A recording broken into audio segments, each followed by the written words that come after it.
Ghislaine Maxwell has been tight as a tick for almost 10 years. She had a whole trial. She was convicted. She didn't say much. I don't know. It kind of feels fishy that today, all of a sudden, she had so much to say, allegedly. Right. So, for starters, let's just back up about what she did. This woman is a monster. Okay? She's somebody who would go to recruit the little girls for Jeffrey Epstein. Anybody who's got a child in summer camp right now, she would go to the summer camps to find them. And then she would groom them so they would feel comfortable with him. And then she would abuse them and he would abuse them. That's who the Department of Justice decided to talk to today. So when you're dealing with a monster, you can cooperate a monster, that is possible. The first thing they have to do is say, I did it. I'm guilty. I admit my guilt and I'm going to help you make a case against other people. To date, we have no reason to believe she's done that. She's always maintained her innocence. That's why she went to trial. Under oath in a deposition, she said there was no sex trafficking operation. There was no conspiracy here. That's why she was charged with perjury. So unless she comes in and says, I did it, I'm guilty, and she's not going to do that because she has an appeal pending before the Supreme Court. So I guess maybe the rules don't apply to Ghislaine Maxwell, and Todd Blanche just wanted to ask her about other people, knowing that if she doesn't admit her own guilt, she can never be a witness against anybody else at a trial. And then the other piece is before her trial, she said to the court, through her lawyers, that she has no corroborating evidence for her account of things. No witnesses that are alive. People are either dead or missing or just don't remember. No documents. So if you have your word and you don't have anything to support your account, you're not usable as a witness against anybody. So if Ghislaine Maxwell, if you believe her that she has no evidence to support herself and she is somebody who cannot be used as a witness, what is Todd Blanche doing there? He is there to distract everybody from the Epstein file and to get them thinking about something else. Maybe there's an investigative lead. Maybe we're not going to charge anybody based on what she says, but maybe we'll leak some things because we know she has every incentive, having served now facing 20 years, that she has every incentive to tell him something he would want to hear. And so she's going to give him some breadcrumbs and then maybe something leaks, maybe something doesn't. And if that's what we're doing, then the Department of Justice is no better than the National Enquirer. Look, it was a mistake going down there. All you're doing is giving, it's the lead of our story tonight. So once again, it's one more facet to the story. And I actually want to pick up where Chuck Schumer left off. And it's like, to me, the only reason I can come up with is to go down there and set up some clemency, set up some pardoning, and basically have her say the things that they want her to say. What's the other reason for going down there? Because if anything, it flames the story. And Tim, it's interesting. You know Trump better than anybody. The one thing he is about is controlling the narrative, producing. He's been producing every day in his entire life.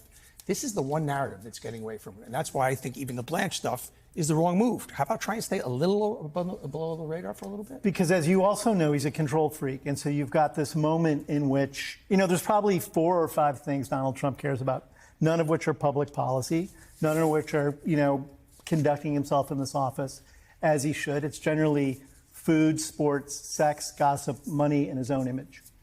And probably among all of those, his image is paramount. And most everything he does is about staying in the spotlight and then controlling how he's seen in that spotlight. And now for the last 3 weeks or so, he has lost control of the narrative. He's lost control of the people that he normally seeks to help him readjust or get the narrative back onto the rails. Yeah. But broadcasters and the MAGA base, both of whom have a different view of this than he does. Or at least they are not as concerned as he is about keeping these files out of daylight.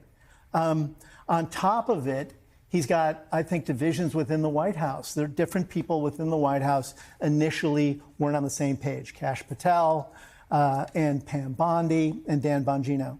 And now he's got members of the House who aren't coming to his aid either. You've got the House now subpoenaing these records. So everywhere he looks, where he normally looks to control the narrative, he has no support. So now they've gone into silence mode, which, as anyone knows who's doing crisis communications, the last thing you do is crawl into a corner and play with yarn and be quiet. But it seems the more they do, the more they fan it. So I know you can't hide your head, but you also can't fuel the fire. There is one organization, though. There's one wing of the government that is doing his bidding, and one could argue that is DOJ. I want to read you what Todd Blanche just tweeted. Today, I met with Ghislaine Maxwell, and I will continue my interview of her tomorrow.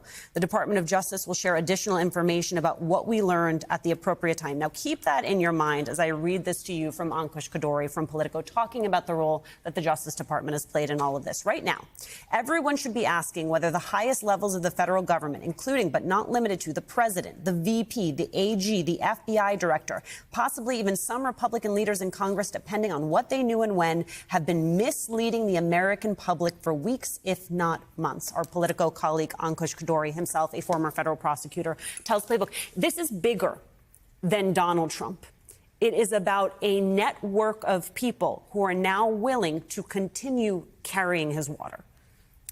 Absolutely. I mean, the first idea is they're trying to, again, deflect.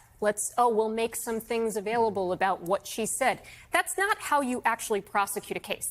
What that statement tells me is he has no interest in signing her up as a cooperating witness to make cases against anybody else, which is what his job is. It's to, again, put sweeteners out there, put information out there so that people can talk about it, and again, not talk about Donald Trump. I mean, if there was nothing damaging about Donald Trump, we know his names are in the files. We know that from the Wall Street Journal. But if there was no there and this was just basic and it's a flight log, a contact list, that kind of thing, they would make it public and they would move on and we would all be moving on. There's clearly something either very embarrassing, potentially incriminating. When Todd Blanche and Attorney General Bondi said, it's unverified hearsay. Well, hearsay is just an out-of-court statement, right? So most victims, when they come in, are not in court. It's hearsay. And when it's unverified, you guys didn't try to verify it. You said you weren't investigating anybody. That's what you said in your little 2-page memo. So it's unverified because you can't say there's no evidence to anybody's claims potentially when you don't actually go investigate and do your job and potentially find it. And so, again, when you go and you don't investigate, you're not you make this big press conference about being transparent, and then all of a sudden you see his name, whatever it is in there, you then run to the White House and you go tell him about it, and all of a sudden the strategy changes. You do a 180, and all of a sudden everything is, we're not going to make these files public, we're not going to release any information. And then you've got Trump spiraling, saying now the whole case is a hoax. Now he's saying the Democrats came up with the file, which is absurd. It didn't even happen during his term.